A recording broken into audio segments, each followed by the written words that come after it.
Bonjour tout le monde! Aujourd'hui, on se retrouve avec ma fougère Boston et on essaie de voir ce qu'on va faire avec cette jante demoiselle.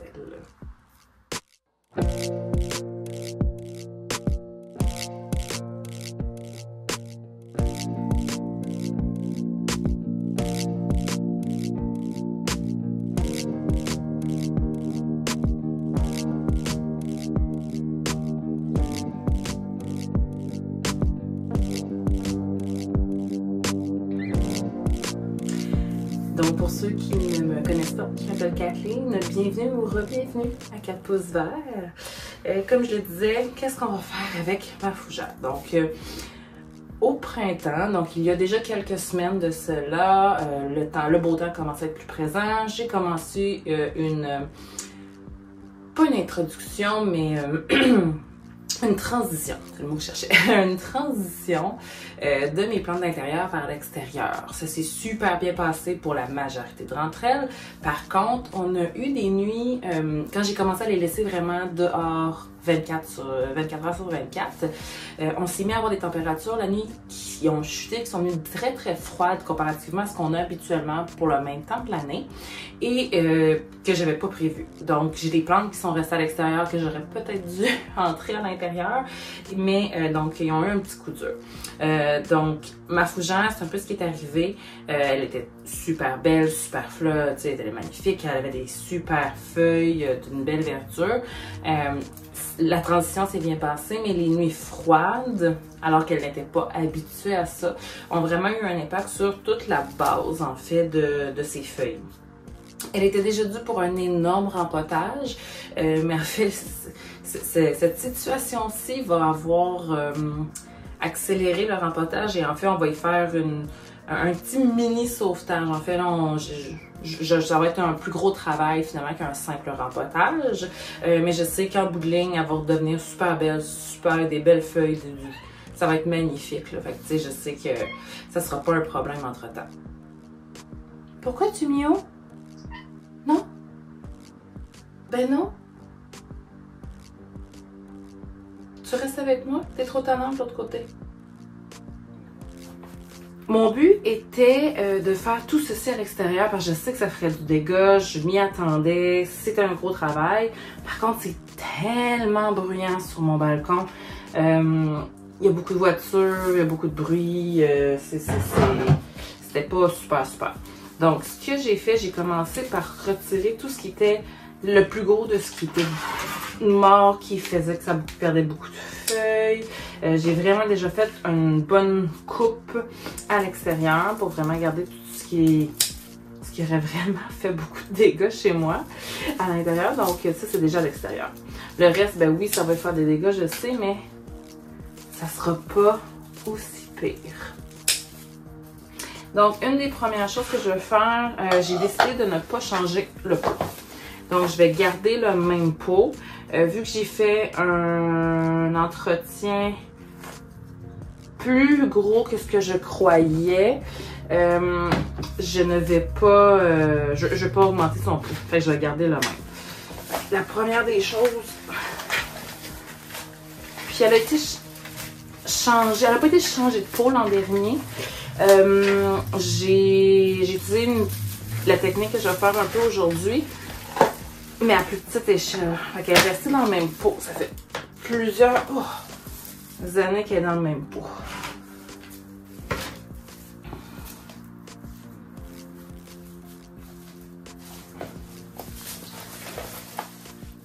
Fait que je l'avais déjà arrosée hier, ça a bien hydraté, mais elle est tellement compactée. Fait qu'une des premières choses que je vais faire,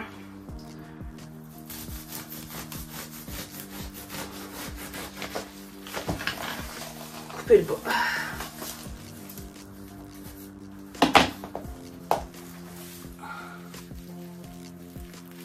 Oui, il y a de la terre, mais c'est majoritairement des racines. Oh! J'ai pas pensé à mon affaire. J'ai pas pensé où je vais mettre ça.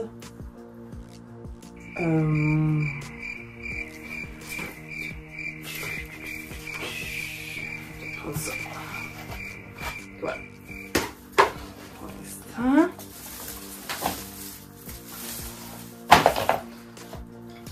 Et je vais faire la même chose avec le pourtour.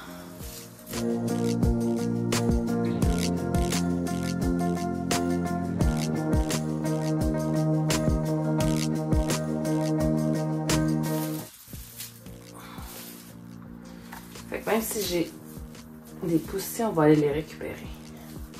J'en ai plusieurs. Je sais pas si on arrive à bien les voir, mais j'en ai plusieurs. Une ici, j'en ai ici.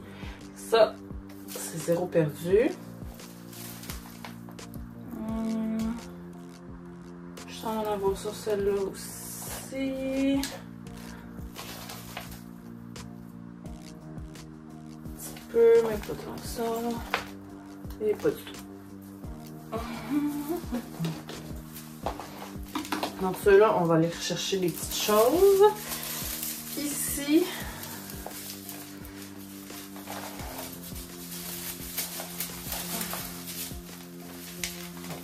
beaucoup de feuilles et de débris.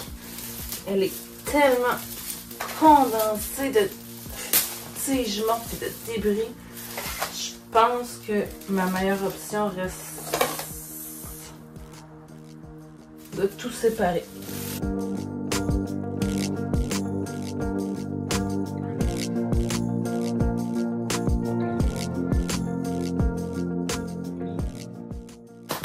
Donc l'an dernier, ce que j'ai fait. Oh, yes. L'an dernier, ce que j'ai fait, c'est que j'ai vraiment juste coupé le dessous. Comme vous avez vu, j'ai retiré un petit peu le pourtour. Puis par la suite, j'ai juste remis nouvelle terre. Puis je l'ai remis dans son même pot. Bonne luminosité, donc elle est restée à l'extérieur. Jusqu'à quand même tard à l'automne. Puis c'est une fougère, ça colle bien. Tout après ça, je l'ai rentré à l'intérieur avec le traitement habituel des plantes qui sont à l'extérieur puis que je rentre. Puis après ça, ben, juste continuer sa petite vie avec une bonne luminosité à l'intérieur. Je vais essayer d'enlever vraiment le maximum de petites branches séchées.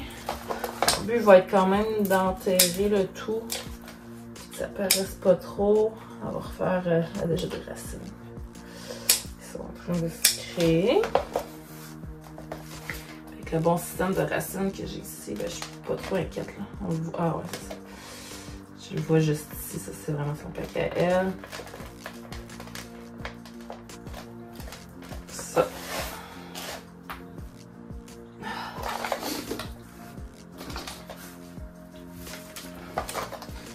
C'est ça ici que je vais essayer d'enlever. C'est un moton-ci.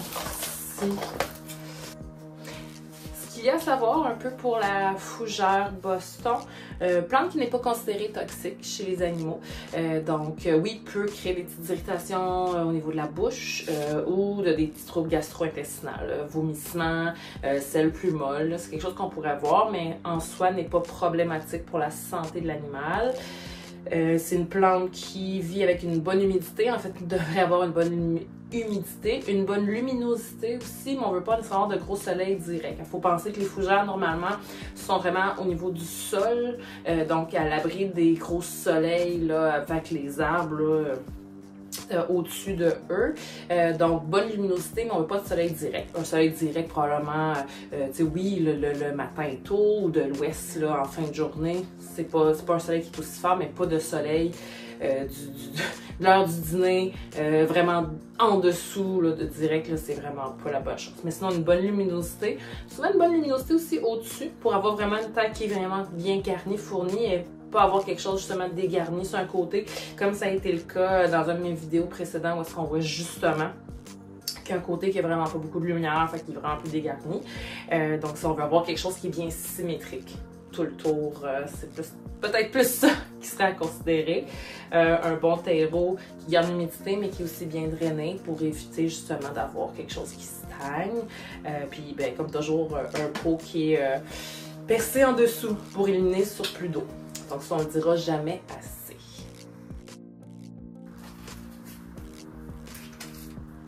Et la dernière, et non la moindre. Bon, je vais être bien honnête avec vous, c'était pas nécessairement le rempotage que j'avais en tête. Ceci est un mini plan de secours. On est pas mal. On n'est pas dans du sauvetage. Mais je pense qu'on en est pas loin. Alors, je savais qu'il y avait vraiment un très gros entretien, là, c'était très majeur. Je savais pas trop comment le faire. Ouais, projet mon mari puis moi. Qu'on a un peu en parlé. Puis en fait, c'est un peu pour ça que j'ai peut-être, même si j'ai pas une énorme présence encore sur YouTube, un petit peu moins présente, parce que justement plusieurs choses à gérer. Bon, plus le fait que les vacances de l'été ont commencé tranquillement, les horaires de travail changent, plein de petites choses avec lesquelles I need to surrender to the chaos. Mais c'est correct. Une chose à la fois. Mais celle-ci, au moins, va être faite.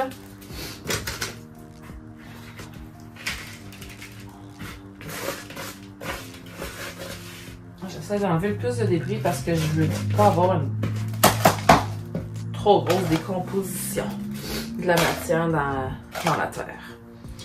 Donc, ben là, on sait très bien que ce qui était ici rentre clairement dans ce pot-là. Ça ne sera pas une grande surprise, c'est plus de voir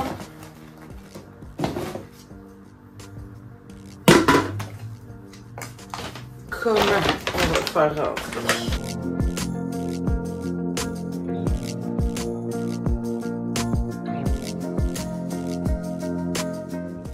Vu qu'on a une fougère, je vais aller chercher quand même quelque chose qui va garder une certaine humidité, dont le pourquoi de la vermiculite, mais je vais aussi avoir quelque chose qui est bien drainé en même temps.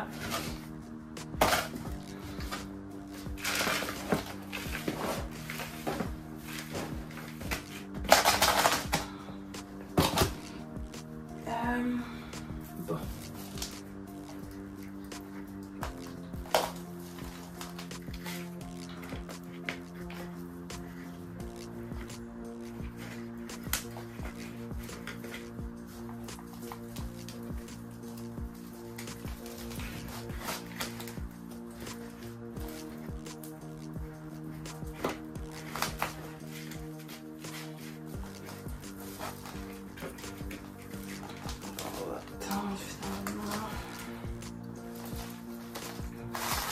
Fait que ce que je fais ici, j'essaye une espèce de petit puzzle.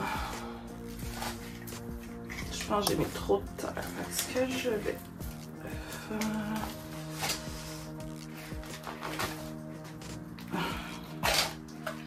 Ok. Prise de...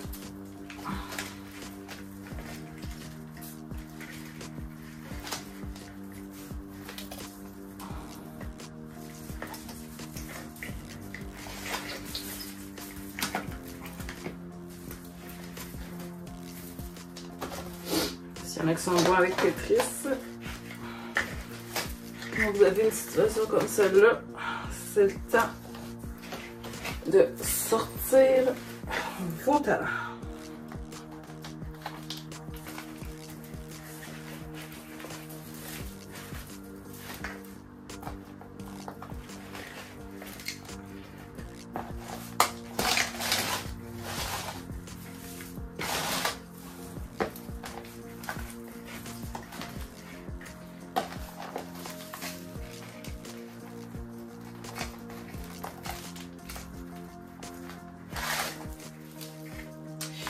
Et je crois que je vais même pas tout remettre. Je crois que je vais en faire deux.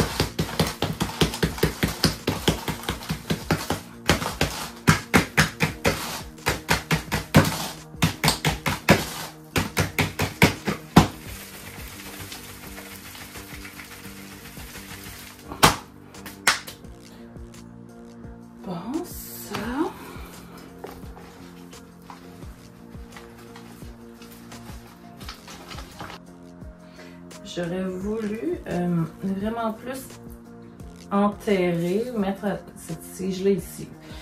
Bon, je viens de la remarquer, là, elle sort de quand même un bon 5-6 cm la terre. J'aurais vraiment aimé ça la mettre plus profondément, mais bon, on dirait que j'ai mal calculé mes choses, mais c'est pas grave. Le plus gros, ce que je voulais vraiment dégager, enlever, a été fait. La majorité sont justement enterrés. Oups! La tige, je trouve, être vraiment enterrée. Là. Il y en avait qui étaient encore plus long que ça. Et juste celle-là. Mais c'est pas grave, ça va donner une certaine hauteur. On va couper aussi toutes les petites feuilles qui sont cassées. Elles ne feront rien de super bon.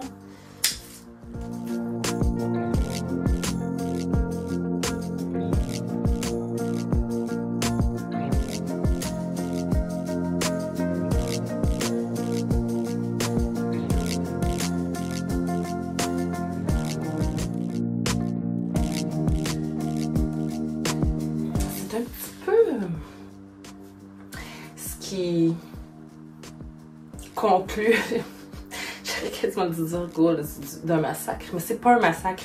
Je sais que ce que je viens faire, c'est pour le mieux.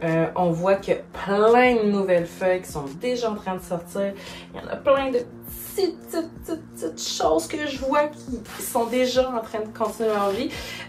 Donc en fait, ce qu'on a fait, c'est vraiment pour son bien. Je me retrouve à avoir 2 plantes. J'aime ça. Avoir 2 plantes, c'est toujours quelque chose qui est fun. Il y en a une que je vais probablement plus garder à l'intérieur, l'autre va retourner à l'extérieur pour justement pouvoir être capable de faire vraiment profiter au maximum puis la ramener la plus florissante possible.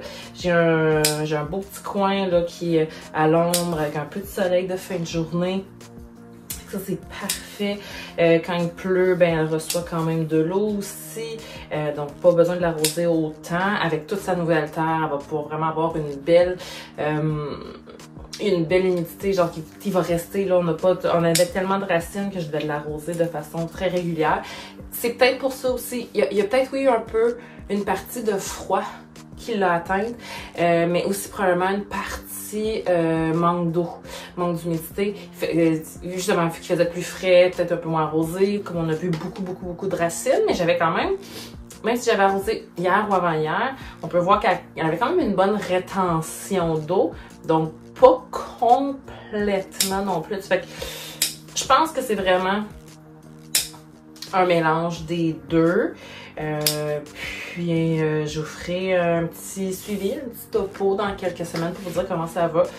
Pour l'instant, ce que je vais faire, je vais juste aller l'arroser, les arroser, puis laisser la terre se placer et dans quelques semaines, si je vois qu'elle s'est vraiment trop compactée, ben là, à ce moment-là, là, j'en rajouterai sans plus. C'est un peu ce qui fait le tour de mon entretien chaotique. Je dois avouer que la plupart de mes entretiens sont chaotiques. Je suis préparée, mais finalement, je suis jamais complètement préparée. Je pense que c'est ça qu'on retrouve chez bien des gens. Donc, n'hésitez pas à mettre dans les commentaires si vous avez justement des commentaires avec ceci, des suggestions, des choses que vous aimeriez voir. Ça me fait toujours plaisir de vous lire et de vous répondre. Sinon, on se revoit dans une prochaine vidéo. Prenez soin de vous et à la prochaine. Bye bye!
Hello! Oh, hello! Ah, mon Dieu, t'es chic. Plus chic des chatons.